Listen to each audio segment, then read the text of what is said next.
Hi, ഇന്ന് സിമ്പിളാണ്, അതുപോലെ നൊസ്റ്റാൾജി ആയിട്ടുള്ള ഒരു ഐറ്റം കൂടിയാണ് ചക്കക്കുരു മെഴുക്ക് വരട്ടി. ഞാനിപ്പോൾ ഇവിടെ 15 ചക്കക്കുരുവാണ് എടുത്തിട്ടുള്ളത്. ഇതിൻ്റെ തൊലിയെല്ലാം കളഞ്ഞ് നീളത്തിലരിഞ്ഞ് നമുക്കൊരു ചട്ടിയിലോട്ട് മാറ്റി കൊടുക്കാം. ഇതിലോട്ട് 1 ടീസ്പൂൺ ഉപ്പും 1/2 ടീസ്പൂൺ മഞ്ഞൾപ്പൊടിയും ആവശ്യത്തിന് വെള്ളവും കൂടി ഒഴിച്ച് ഒന്ന് മിക്സ് ചെയ്ത ശേഷം നമുക്കിതൊന്ന് കുക്ക് ചെയ്യാൻ വയ്ക്കാം.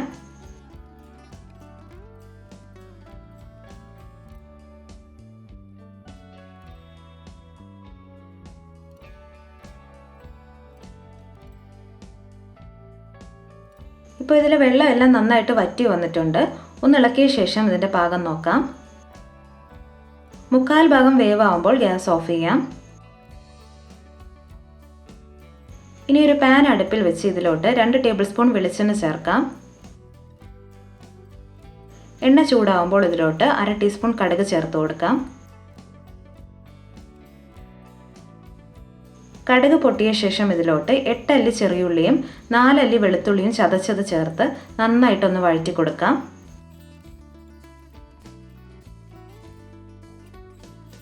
ഉള്ളിയെല്ലാം നന്നായിട്ട് വഴന്ന് കിട്ടുമ്പോൾ ഇതിലോട്ട് കുറച്ച് കറിവേപ്പിലയും 1 ടേബിൾ സ്പൂൺ വറ്റൽ മുളക് ചതച്ചതും ചേർത്ത് നന്നായിട്ടൊന്ന് യോജിപ്പിക്കാം.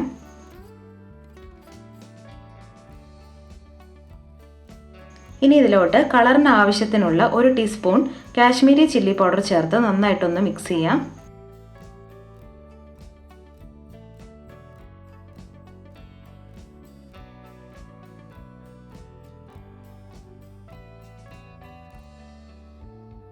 ഇപ്പോൾ പൊടിയെല്ലാം നന്നായിട്ട് മൂത്ത് വന്നിട്ടുണ്ട്. ഇനി ഇതിലോട്ട് കുറച്ച് തേങ്ങാ കൊത്തും കൂടി ഇട്ട് ഒന്നുകൂടി ഒന്ന് ഇളക്കി കൊടുക്കാം.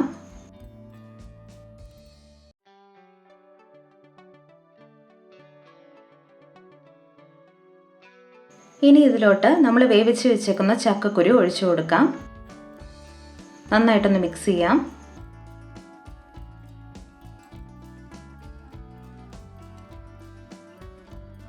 ഇതിലോട്ട് 1/2 ടീസ്പൂൺ കുരുമുളക് പൊടിച്ചതും കുറച്ച് കറിവേപ്പിലയും കൂടി ചേർത്ത് ഒന്നുകൂടി ഒന്ന് മിക്സ് ചെയ്യാം.